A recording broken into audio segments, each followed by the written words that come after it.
Anyway, it's wonderful to be with you and to say that I think this is a great school, and I'm sure you're great people and that you feel, as you should do, a sense of privilege being here. The real question each of us must ask, and you must start asking now because you're going to move on and decide what you are going to do with your lives. And the question is, if I am only one out of 7 billion, what difference can I make to anything very much?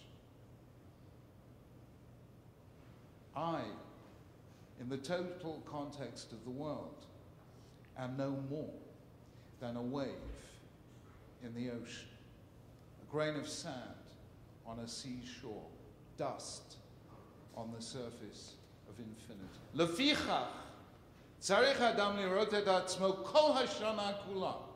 Therefore, we should see ourselves for the whole of the year as if our life was evenly poised between good and bad, and as if the world were evenly poised between good and bad.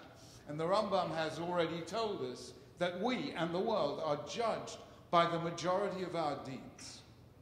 And he says we have to see ourselves all year round as if we and the world were equally balanced, and that our next deed would tilt the balance of the world.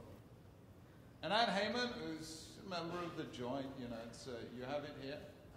It's a Jewish charity that does stuff. And she said, hang on, there are all those orphans, and I'm Jewish. We're supposed to do something in situations like that. So she sat down and began to think it through.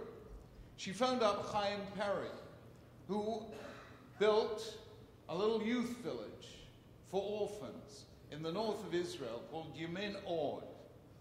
In the last 20 or 30 years, it's mainly been dealing with kids from Ethiopia. And then she got in touch with other people in Israel who were also dealing with orphans, survivors, refugees, and building youth villages for them. And then she got in touch with Reuven Feuerstein, the world's greatest expert in dealing with children who are severely brain damaged. And Reuven put her in touch with people who are expert in highly traumatized children. And she, together with a few American friends and the experts from Israel, built a youth village in the middle of Rwanda for 750 orphans. Isaiah chapter 1.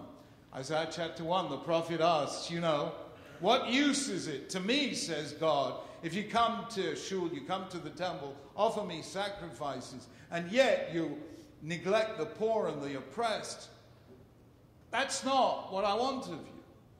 And driven by this vision of Isaiah, he created this food kitchen.